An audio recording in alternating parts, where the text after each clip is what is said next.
Kita mulai, Bapak-bapak dan Ibu. Bismillahirrahmanirrahim. Assalamualaikum warahmatullahi wabarakatuh. Innal hamdalillah nahmaduhu wa nasta'inuhu wa nastaghfiruh wa na'udzu billahi min shururi anfusina wa sayyiati a'malina.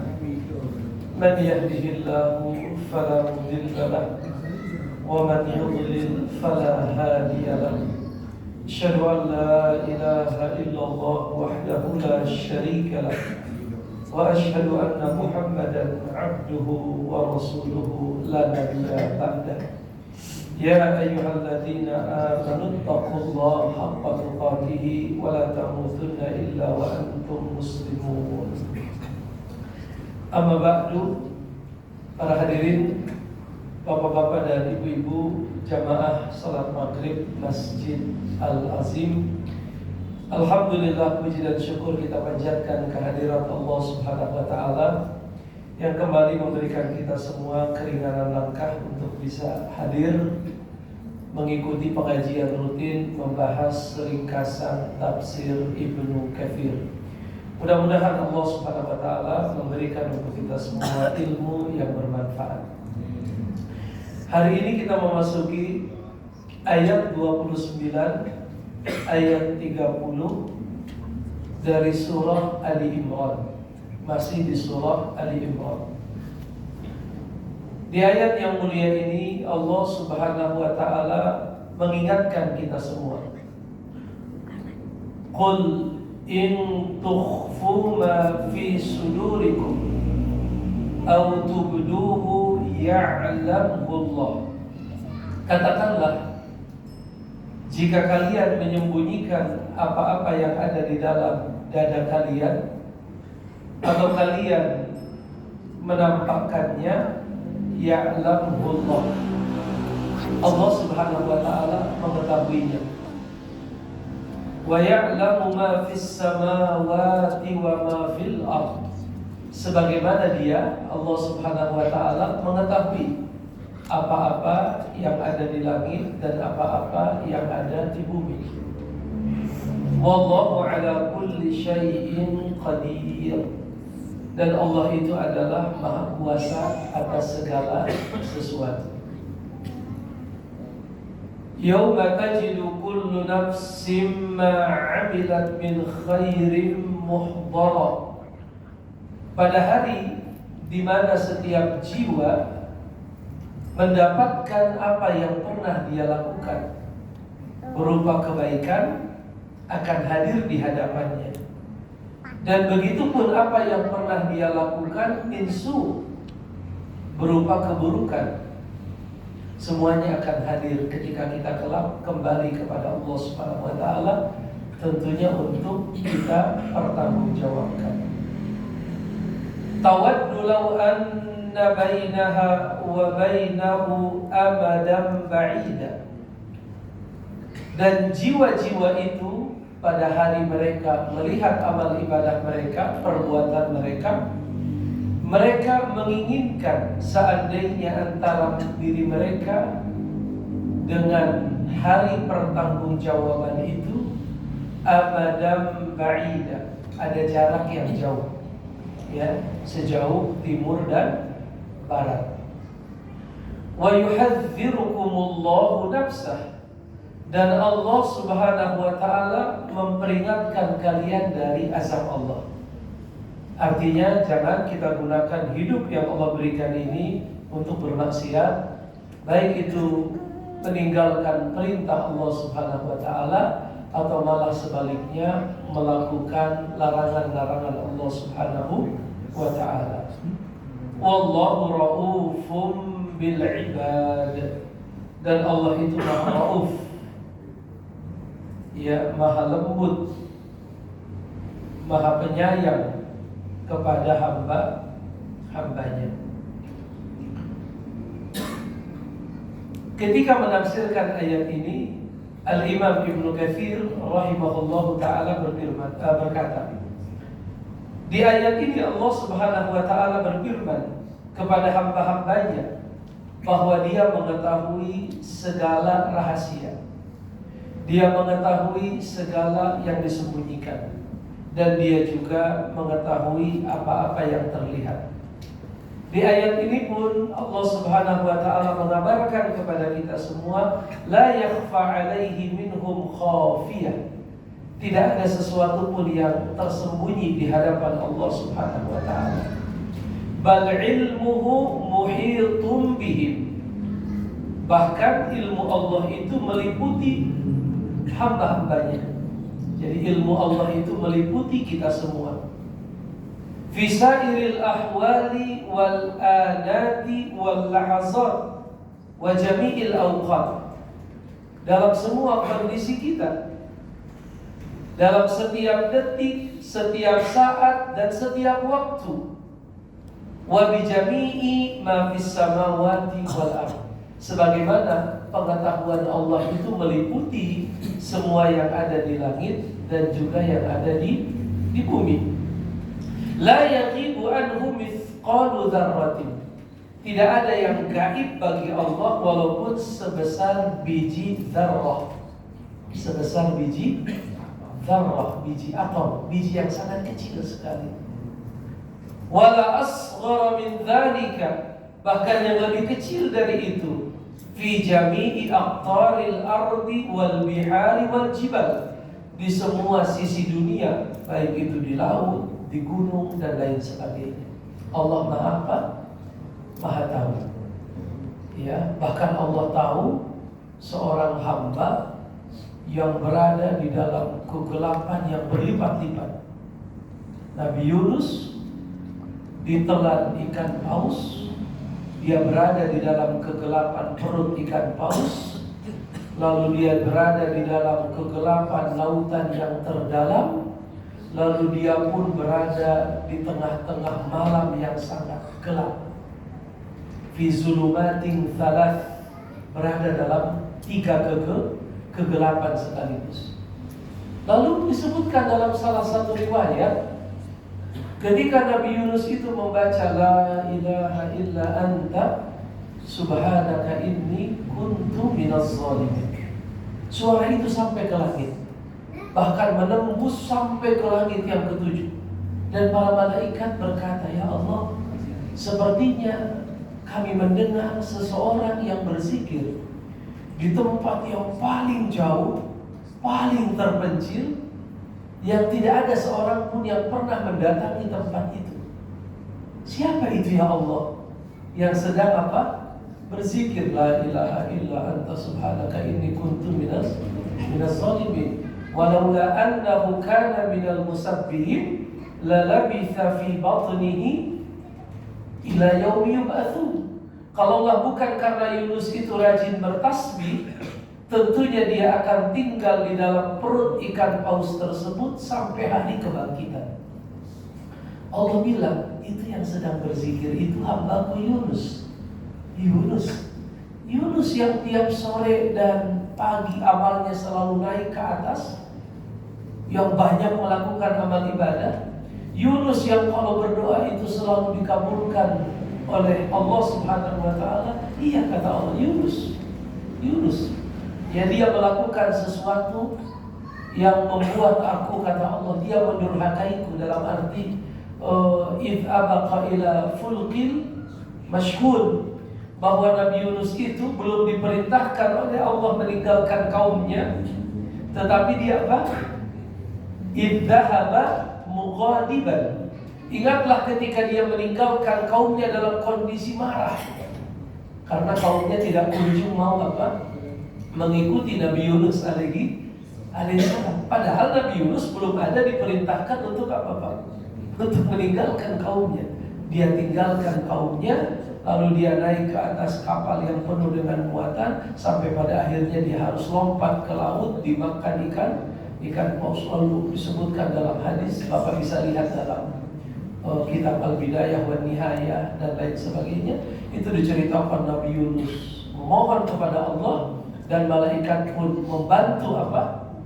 Wa yastaghfiruna lilladzina amanu rabbana wasi'ta kulla syai'in rahmatan wa ilma. Para malaikat yang ada di arsy itu berdoa, ya Allah, ampuni hamba-hambamu itu, ya Allah, berikanlah mereka rahmat. Sampai Allah Subhanahu wa taala akhirnya mengabulkan doa seorang hamba yang lemah tersebut, yang terjebak di dalam tiga kegelapan sekaligus. Itu bisa memberikan kepada kita gambaran betapa dahsyatnya ilmu Allah Subhanahu wa ta'ala, bahwa ilmu dia itu meliputi segala sesuatu. Tidak ada sesuatu pun bahkan sebesar biji dzarrah kecuali Allah Subhanahu wa ta'ala mengetahui perkara tersebut. Maka dengan izin Allah Subhanahu wa ta'ala, Nabi Yunus diselamatkan, lalu dilempar oleh ikan paus ke satu tempat yang sangat gersang, lalu ditumbuhkan oleh Allah Subhanahu wa ta'ala syajaratan min yaqtin, yaitu sejenis pohon labu, sejenis pohon labu, pohon yang ya kita kenal, tapi entah labu apa itu, labu siam atau labu parang, macam-macam jenis labu ya. Baik, tetapi poin yang ingin kita garis bawahi bahwa Allah Subhanahu wa ta'ala adalah ya'lamu ma fis samawati wa ma fil ardh wallahu ala kulli syai'in qadir. Dan Allah itu adalah maha kuasa atas segala sesuatu. Tentunya muncul pertanyaan, apa sebenarnya hasil akhir yang semestinya dicapai ketika kita sampai pada kesimpulan Allah itu maha mengetahui atas segala sesuatu? Apa poinnya? Apa yang bisa kita dapatkan untuk diri kita sebagai seorang hamba yang hidup di dunia? Poinnya, kata Al-Imam Ibnu Katsir, wa hadza tanbihun minhu li'ibadihi ala khaufihi wa khasyatihi. Tentunya ayat seperti ini ketika Allah menjelaskan tentang ilmunya yang sempurna, ilmunya yang maha luas, adalah sebenarnya tambih. Apa itu tambih? Peringatan untuk hamba-hambanya agar mereka memiliki rasa takut dan memiliki rasa khawatir. Artinya mereka menjadi hati-hati. Pengetahuan kita tentang kesempurnaan ilmu Allah harus berbekas dalam diri kita. Apa itu berbekasnya, Pak? Kita tidak lagi sembarang-sembarang berbuat, sembarang-sembarang melakukan, mengucapkan. Muamalah pun harus hati-hati, karena tidak ada sesuatu pun yang luput dari pengetahuan Allah Subhanahu. Itu poin penting saya rasa. Ibnu Katsir memberikan kepada kita poin terpenting dari ayat ini, yaitu tumbuhnya rasa takut di dalam hati seorang hamba kepada siapa? Allah Subhanahu wa ta'ala. Cuman bedanya kan, kalau takut kepada makhluk kita lari menjauh, tapi kalau takut kepada Allah kita malah mendekat kepada Allah Subhanahu wa ta'ala. Karena takutnya bukan atas dasar kezaliman, bukan atas dasar kezaliman dia kepada kita, dia gak akan menzalimi kita. Bukan atas dasar kejahatan, karena dia itu adalah raufum bil ibad, dia maha rauf kepada hamba-hambanya. Tetapi rasa takut kita kepada dia atas segala kesempurnaan yang dia miliki. Kesempurnaan melihat, kesempurnaan mendengar, kesempurnaan membalas, semuanya. Maka kesempurnaan itulah yang menjadikan kita takut. Tapi kalau kepada hamba, kita itu takut karena apa? Kejahatan, ya, karena apa? Kezaliman dan lain sebagainya. Lalu Al-Imam Ibnu Katsir berkata, wa alla yartakibu ma nuhiya anhu Setelah membaca ayat ini, hendaknya para hamba itu tidak melakukan apa-apa yang dilarang oleh Allah, apa-apa yang yubghiduhu minhum, yang dibenci oleh Allah Subhanahu wa taala. Fa innahu 'alimun bi jami'i umurihim, karena Allah Maha mengetahui semua urusan kehidupan mereka. Dan ini yang penting, wa huwa qadirun ala mu'ajalatihim bil uqubah, dan Allah itu Maha qadir untuk menyegerakan ukubah mereka. Apa itu ukubah? Hukuman. Jadi Allah bukan hanya melihat, Allah bukan hanya mengetahui, bahkan Allah pun akan membalas di akhirat. Dan yang lebih mengkhawatirkan, Allah pun kuasa untuk apa? Mu'ajalah. Apa itu mu'ajalah? Menyegerakan hukuman mereka di dunia sebelum di akhirat. Wa in anzara man anzara minhum, walaupun terkadang Allah menangguhkan atas orang-orang yang Allah tangguhkan di antara mereka, fa innahu la yumhilu, tetapi Allah tidak akan membiarkannya. Thumma ya'khudhu akhdha azizin muqtadir, ketika Allah menghukumnya, maka Allah akan hukum dengan sesuai dengan sifat izzahnya dan sifat qadirnya. Jadi hukuman Allah itu sangat terkait erat dengan sifat apa? Maha perkasa dan maha kuasanya.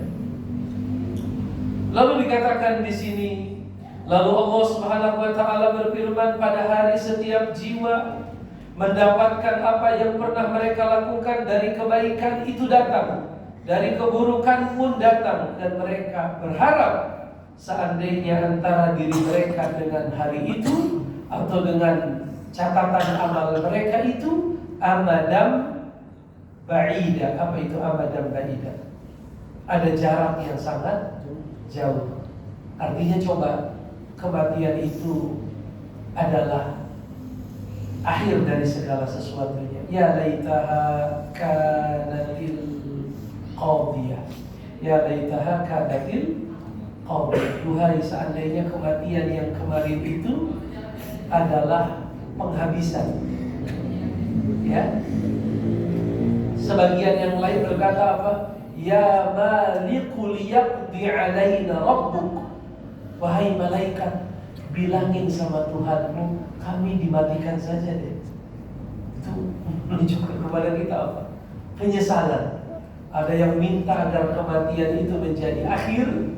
Artinya orang-orang kafir itu berharap setelah kematian tidak ada lagi perjalanan apapun, berhenti di situ.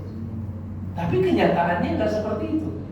Mereka dilemparkan ke dalam neraka, mereka teriak lagi, ya malikul yaqdi alaina Rabbi, wahai malaikat penjaga neraka ini, liyaqdi alaina, agar Tuhan kami itu apa? Mematikan kami saja. Ya, ya laita apa ya apa kata Allah, ya laita baini wa bainahu bu'dal masyriqaini fabi'sal qarin, fabi'sal qarin. Ya, duhai seandainya jarak antara aku dengan setan itu sejauh timur dan barat, fabi'sal qarin. Dia itu memang teman yang paling apa? Bisa. Apa itu bisa? Fabi'sal qarin. Tapi kan penyesalan hari itu bermanfaat ya? Tidak bermanfaat. Kalaupun dia baru menyadari bahwa setan itu seburuk-buruk teman, lalu dia berharap seandainya jarak dirinya dengan setan itu seperti jarak apa? Timur dan ada di sini ya. Ya laita baini wa bainaka bu'dal masyriqaini fa bi'sal qarin. Duhai seandainya jarak antara diriku dengan dirimu wahai setan itu sejauh apa? Timur dan barat. Ketika dia melihat orang-orang soleh di tempat yang lain, mereka berkata, ya laitani kuntu ma'ahum fa'afuza fawzan azima. Coba dulu saya gabungnya sama mereka itu, fa'afuza fawzan azima. Tentunya saya menang dengan kemenangan yang besar. Ya laitaha lam attakhid fulanan khalila. Duhai seandainya saya tidak jadikan dia sebagai teman. Laqad adallani ani dzikri ba'da id ja'ani. Gara-gara dia saya menjadi apa? Jadi sesat. padahal sudah datang kepada saya peringat. Banyak ayat Quran menceritakan tentang apa? Penyesalan. Ya laitani qaddamtu li hayati, ya laitaha kanatil qadiyah, ya laitani kuntu turaba. Duhai seandainya aku hanyalah apa? Tanah. Artinya yang tidak, karena menurut mereka tanah tidak akan dihisap, ya, tidak akan diminta pertanggungjawaban. Kemudian Allah Subhanahu wa taala memberikan takkid, yaitu penguatan atas ancaman yang sebelumnya dia berikan. Wa yuhadzirukumullahu nafsa. Allah memperingatkan kalian dari hukuman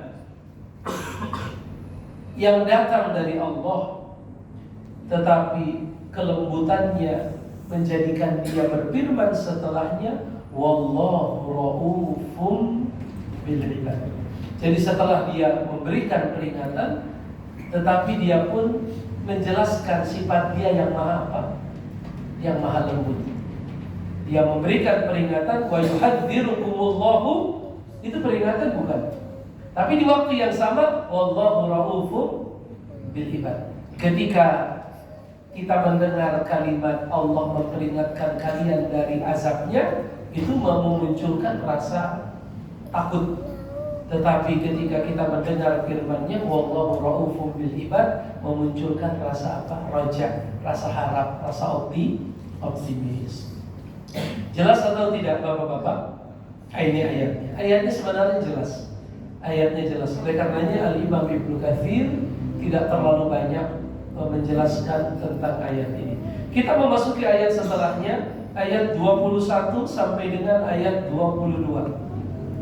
Ayat ini sangat penting sekali, Pak, karena ayat ini sangat terkait erat dengan salah satu syarat diterimanya ibadah.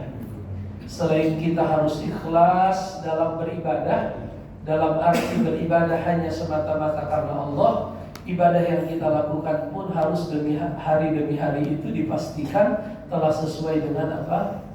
Tuntunan Rasulullah Sallallahu Alaihi Wasallam. Ikhlas dan ittiba. Ikhlas dalam arti karena Allah, ittiba sesuai dengan tuntunan baginda Rasulullah SAW. Terkait dengan hal itu Allah berfirman, "Qul in kuntum tuhibbunallah fattabi'uni yuhibbukumullah wa yaghfir lakum dzunubakum."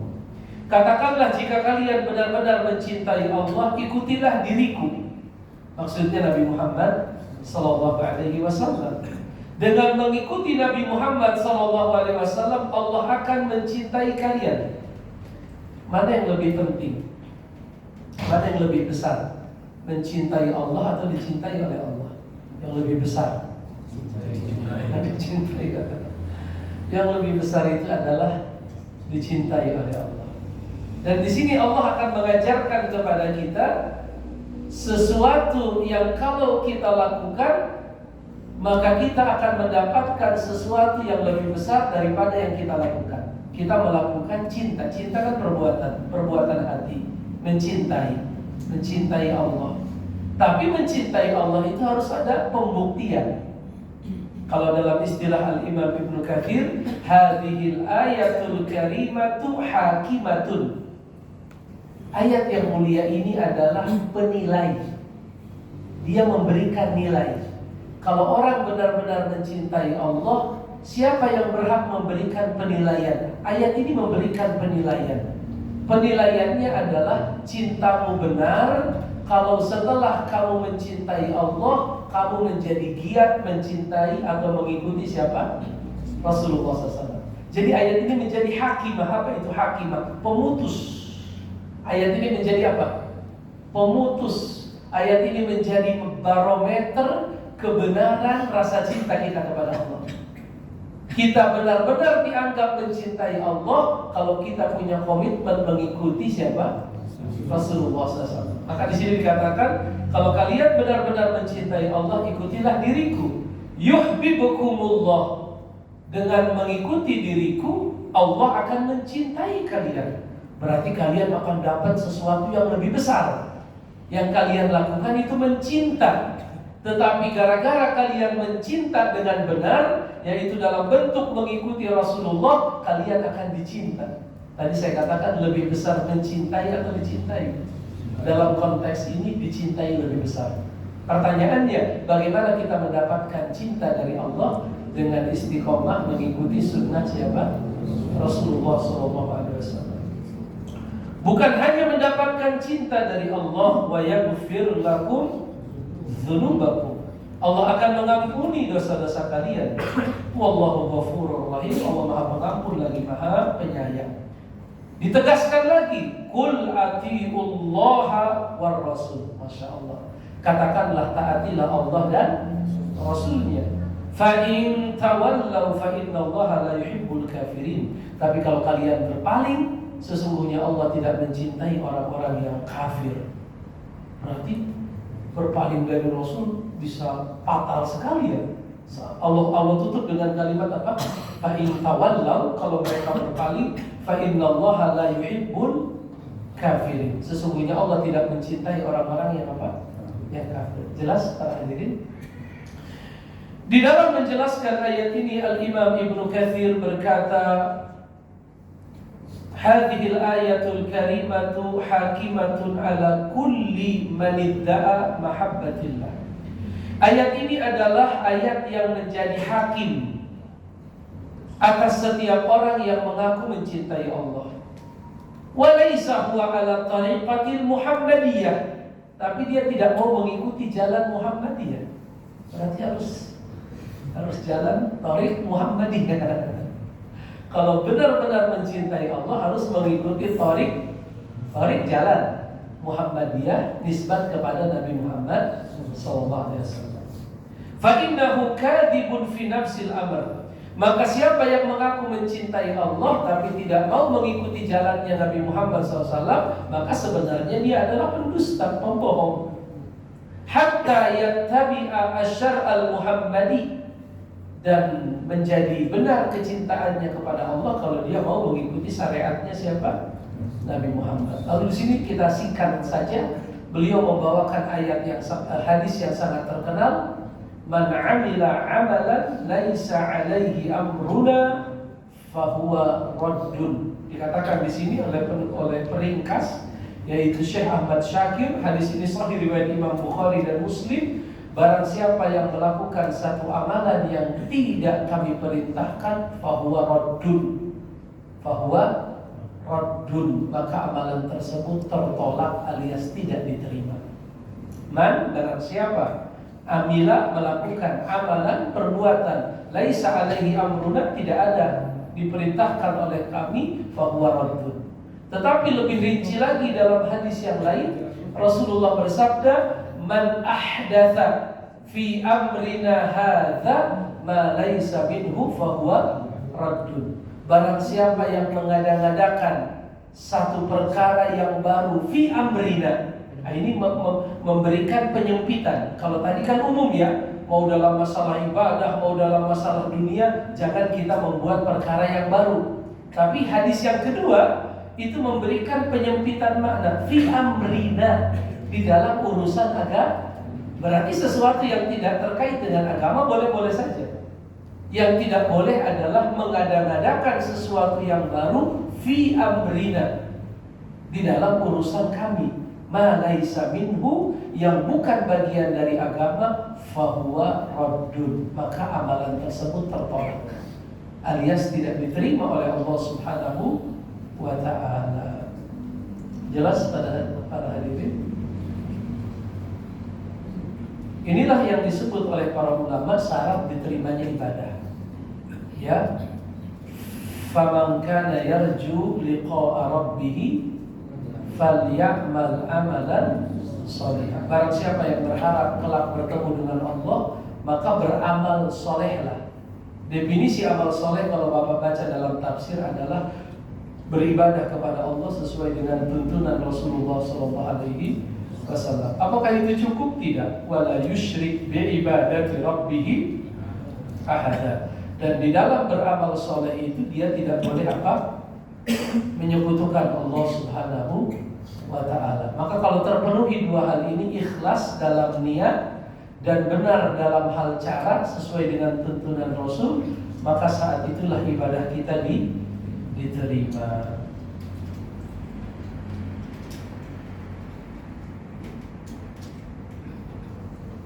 Allah bisa. Saya rasa itu sementara waktu yang bisa kita bacakan ya.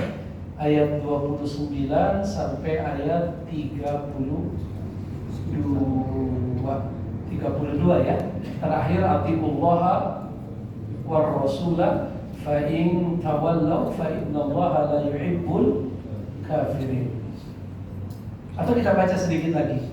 Ibnu Katsir berkata, firman Allah bahwa Allah tidak suka orang-orang kafir, ini penting kalimatnya. Fadalla ala anna mukhalafatahu fi tariqati kufrun. Ini menunjukkan bahwa sengaja menyelisihi Nabi di dalam jalan yang telah beliau gariskan itu kufrun, kekafiran. Ini mirip dengan firman Allah di surat apa itu? Surat An-Nur atau surat apa? Falyahdharil ladzina yukhalifuna an amrihi an tusibahumul fitnah aw yusibahum adzabun alim. Hendaknya takut, waspada orang-orang yang biasa menyelisihi Rasul. Berarti ini peringatan keras ya. Hendaknya hati-hati orang-orang yang biasa menyelisihi peringatan Rasul, an tusibahumul fitnah, bahwa mereka akan ditimpa fitnah atau mereka ditimpa azab yang pedih. Imam Ahmad berkata yang dimaksud dengan fitnah itu asyirik. Orang yang biasa menyelisihi Rasul boleh jadi dia jatuh kepada syirik. Kok bisa? Iya, karena ketika dia melakukan sesuatu yang selalu menyelisihi Rasul, boleh jadi muncul penyakit di dalam hatinya, di mana dia mengatakan apa yang aku lakukan lebih baik daripada yang Rasul perintahkan. Itu kan bahaya. Ini lebih bagus daripada apa yang Rasul ajarkan, yang Rasul sunnahkan. Itu bahaya. Maka di sini Allah berkata, innallaha la yuhibbul kafirin. Allah tidak suka orang-orang kafir. Dan ayat ini penutup dari ayat sebelumnya yang berbicara tentang kewajiban mengikuti Rasul. Maka ayat ini memberikan kesan menyelisihi Rasul di dalam syariatnya itu bisa berujung kepada apa? Kekafiran. Maka kalau memang itu sudah jelas-jelas dari Rasul, ya terima. Wa ma atakumur rasulu fakhudhuhu. Apa yang datang dari Rasul ambil, yang dilarang tinggalkan. Ya. Wa ma arsalna mir rasulin illa liyuta'a biiznillah. Tidaklah kami mengutus seorang Rasul untuk ditaati, bukan untuk diselisihi. Ya, maka berusahalah untuk senantiasa apa? Menyesuaikan hidup kita dengan tuntunan hidup siapa? Baginda Rasulullah Muhammad sallallahu alaihi wasallam. Baik, dan Allah tidak menyukai orang-orang yang biasa menyelisihi Rasul, dan jika dia mengaku mencintai Allah tetapi dia tidak mau mengikuti Rasul, maka tidak diterima. Hatta yutabi'ur Rasul an-nabiyil ummi khatamar Rasul. Dan kecintaannya menjadi benar kalau dia benar-benar mencintai Rasul, yaitu penutup para Rasul yang diutus untuk jin dan manusia. Ini ada kalimat terakhir bagus sekali. Lau kanal anbiya balil mursalun.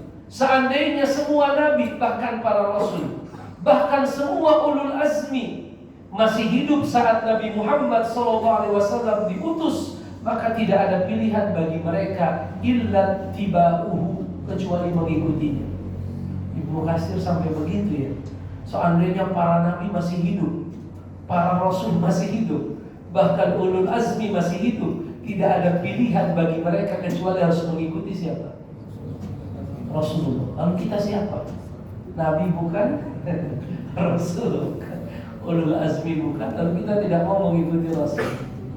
Berarti bagaimana kalau begitu? Maka harus hari demi hari porsi ittiba kita kepada Rasul harus makin apa?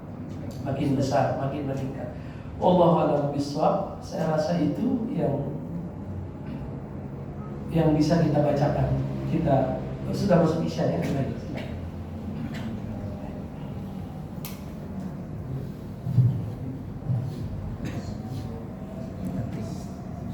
Allahu Akbar, Allahu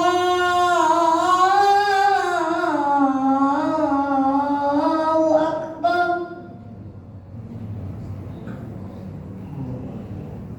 Allahu Akbar,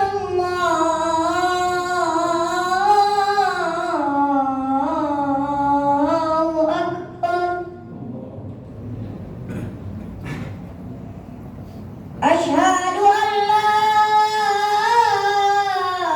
ilaha illallah.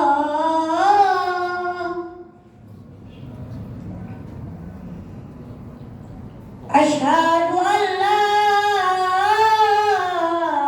ilaha illallah. Asyhadu anna Muhammadar Rasulullah.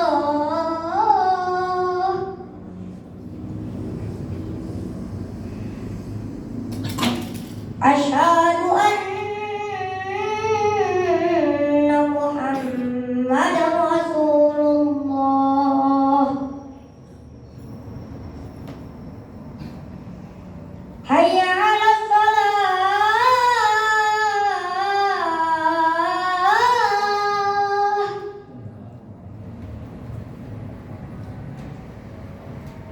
Hayya 'alas salah.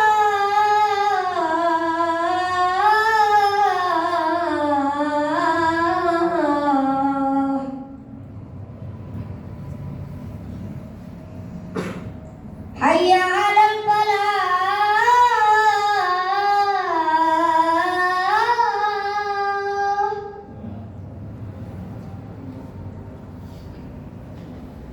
Hayya 'alal falah.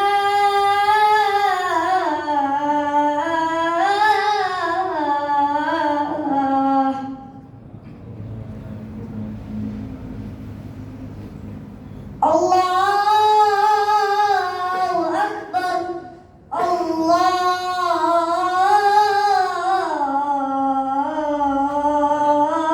Akbar. La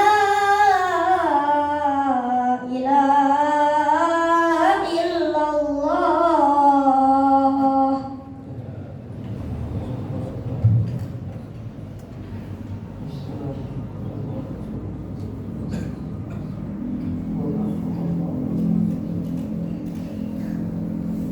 Baik para hadirin, bapak-bapak dan juga ibu-ibu, sebelum ditutup barangkali ada yang ingin disampaikan.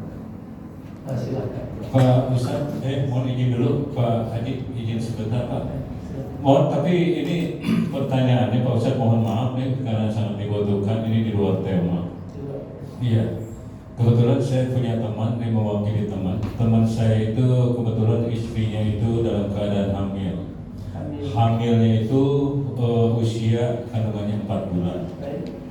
Begitu keputusan yang divonis secara medis bahwa tidak ada kemungkinan untuk hidup si bayinya di dalam kandungan ini, ya kan? Mungkin ada suatu masalah secara medis, ya kan? Salah satu yang divonis oleh dokter itu bahwa dalam kandungan si bayi usia 4 bulan itu suruh dioperasi dikeluarkan. Yang ingin saya tanyakan, ini apakah layak seperti apa harus dimandikan, di kain kafannya disolatkan secara fikih? Apakah ini 4 bulan itu apa belum berbentuk berbentuk manusia, apa segumpal darah? Jadi untuk menanganinya secara fikihnya bagaimana Pak Ustaz? Terima kasih. Allah bisa ya. Yang saya tahu kalau sudah 120 hari sudah ditiupkan ruh ya sama dikafani dan dimandikan kalau saya tidak salah Pak ya. Saya agak ragu tapi sepertinya seperti itu. Ya, Allah bisa. Kalau sudah di atas 120 hari 4 bulan kan sudah Betul 120 betul. hari kan. Artinya dia sudah menjadi manusia, dalam arti sudah ditiupkan ruh.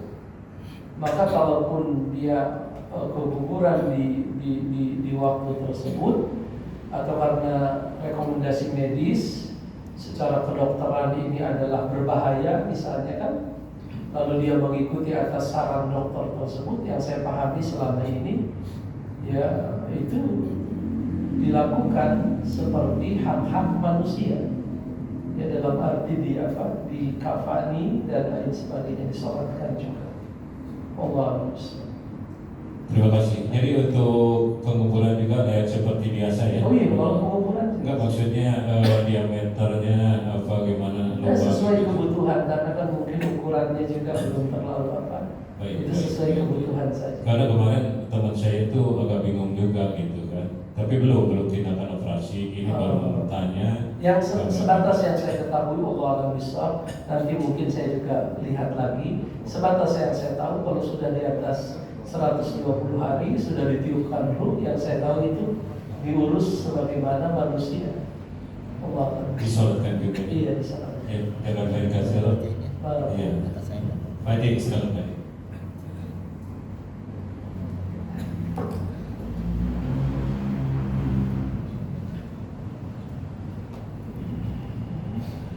Tanya Ustaz, Iya. Al-Quran Kemenak Tahlili itu apa terus bedanya Bagaimana? sama tafsir Ibnu Katsir? Tolong diulang, Quran Kemenak kenapa? Al-Quran Kemenak Tahlili Tahlili. itu apa terus bedanya sama tafsir Ibnu Katsir? Bedanya, tentunya salah satu rujukan Kemenak di dalam menjelaskan makna-makna Quran, salah satunya yang saya tahu tafsir Ibnu Katsir. Walaupun mereka juga mengambil rujukan dari tafsir yang lain, entah itu tafsir Jalalain atau tafsir Al-Tabari, tafsir Al-Qurtubi, atau kita banyak sekali nama-nama tafsir. Apa tafsir yang bapak-bapak tahu? Tafsir Halqa, Fathul Qadir ditulis oleh Imam Syaukani, lalu Ad-Dur Manthur Ibnu Jauzi, lalu ada tafsir banyak ya, ada, dan juga banyak apa tafsir yang Ibnu Ashur, At-Tahrir wa Tanwir, banyak sekali tafsir.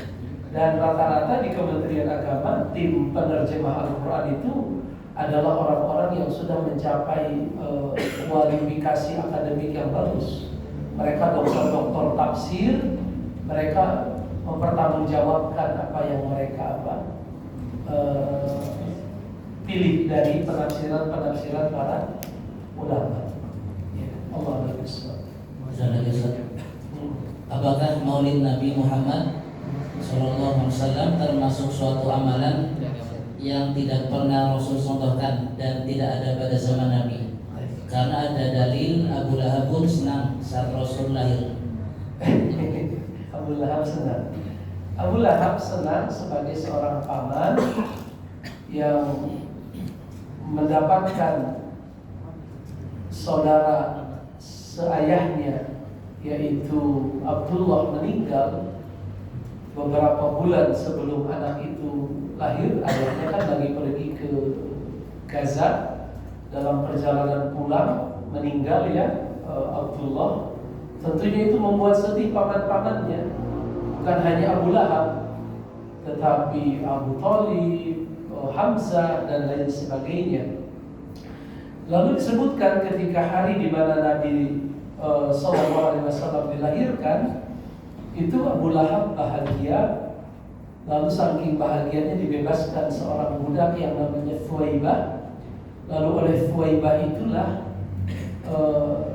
Nabi SAW diberikan susuan. Jadi salah satu wanita yang menyusui Nabi itu adalah siapa? Thuwaibah. Lalu disebutkan dalam beberapa riwayat bahwa semeninggal Abu Lahab, ada di antara keluarganya yang bermimpi bertemu dengan Abu Lahab. Lalu Di dalam mimpinya itu terlihat Abu Lahab dalam kondisi susah luar biasa. Lalu ditanya, bagaimana kondisimu di alam sana? Semuanya serba tidak baik. Hanya satu kebaikan yang pernah saya lakukan, yaitu saya membebaskan Thuwaibah di hari di mana Rasulullah SAW dilahirkan. Walaupun nanti akan terjadi perdebatan di kalangan para ahli agama terkait dengan riwayat tersebut.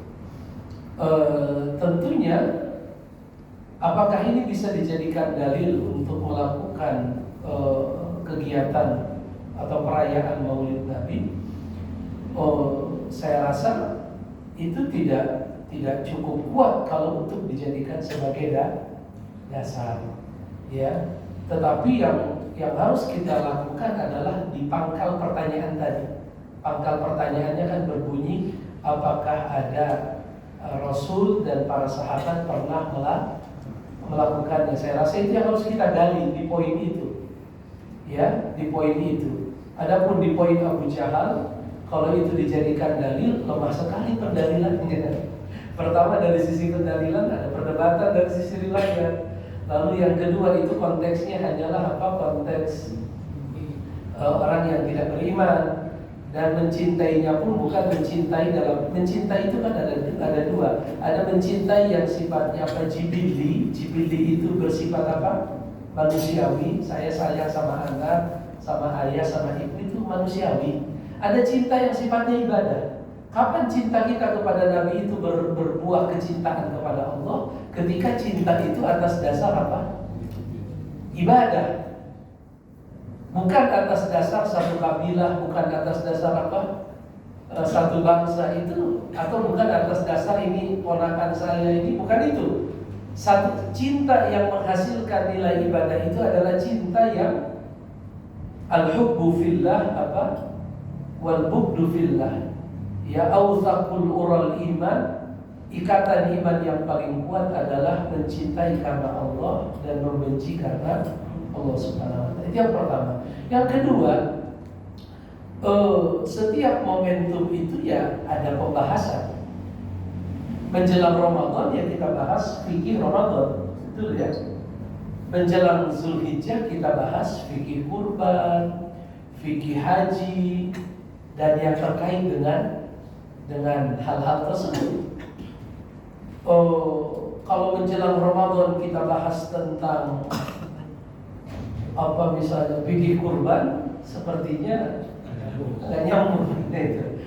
Kalau menjelang Zulhijjah kita malah bahas tentang bab puasa, itu tidak nyambung. Artinya ya sah-sah saja. Misalnya saya bilang para ulama berbeda pendapat bahwa tanggal berapa Nabi dilahirkan. Ada yang bilang Nabi itu lahir tanggal 7, ada yang bilang tanggal 8, ada yang bilang tanggal 12, ada yang bilang tanggal 16, ada yang bilang tanggal 21. Khilaf. Jangankan bulan, jangankan tanggal, bulannya juga beda. Ada yang mengatakan Nabi lahir di bulan Rabiul Awal, ada yang bilang lahir di bulan Ramadan, yang mengatakan Nabi lahir di bulan Ramadan karena mereka berpendapat Nabi diberikan wahyu di usia 40 dan dapat wahyunya di bulan Ramadan. Berarti 40-nya itu pas di bulan Ramadan. Khilaf. Artinya Nabi itu khilaf. Kalau nanti bapak-bapak, ada pengajian kita kan sama Ustaz Muhammad Setiawan, itu dari sisi tahunnya tidak khilaf, tahun gajah tidak khilaf. Tapi dari sisi bulan ada khilaf, tanggal ada khilaf. Hal-hal ini menunjukkan kepada kita semua bahwa seandainya ada ibadah tertentu yang dikaitkan dengan tanggal lahirnya Nabi, tentunya para ulama tidak akan berselisih pendapat terkait dengan tanggal tersebut. Kalau seandainya ada ibadah tertentu yang disyariatkan menurut agama dikaitkan dengan tanggal lahirnya Nabi, tentunya para ulama tidak akan berselisih tentang tanggal berapa beliau lahir. Seperti kita nggak berselisih wukuf itu tanggal 9. Kita tidak berselisih bahwa misalnya Idul Fitri tanggal 1, Idul Adha tanggal 10, hari tasyrik 11, 12, itu tidak ada perselisihan. Kenapa? Karena sudah terjadi satu hal yang baku di dalam momentum, di dalam kegiatan-kegiatan ibadah yang terkait dengan tanggal, itu sudah dilakukan secara apa? Turun-temurun. Tetapi kalau kita mendapatkan bahwa para ulama berselisih pendapat tentang bulan, walaupun yang paling kuat di Rabiul Awal, dan berselisih tentang tanggal, dan yang paling masyhur tanggal 12, itu menurut saya menunjukkan tidak ada apa? Ritual tertentu yang diajarkan. Kalau sekedar membaca sejarah kapan saja tidak masalah. Kita membaca, misalnya ini Ustaz, ini momentum bulan Rabiul Awal. Menurut pendapat yang paling kuat ini adalah bulan di mana Nabi dilahirkan. Ustaz mau nggak ceramah di sekolah saya tentang perjalanan hidup Rasulullah SAW? Saya rasa pada level-level seperti itu nggak ada masalah. Normal-normal aja ya. Karena kan tadi menjelang Ramadan bahasnya apa? Puasa.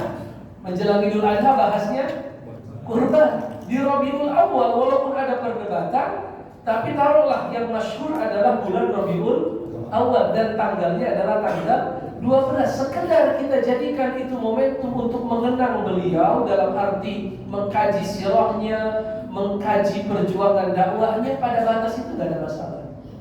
Tetapi membuat ritual, membuat perayaan yang tidak memiliki dasar, bahkan kalaupun ada dasarnya, kalau bapak-bapak yang punya konsen kepada sejarah Islam itu ditemukan malah dilakukan oleh orang-orang yang cenderung secara akidah namanya Fatimiyah ya, orang-orang di Mesir dulu pernah dikuasai oleh Bani namanya Fatimiyah, dan mereka adalah orang-orang Syiah yang sangat ekstrim ya.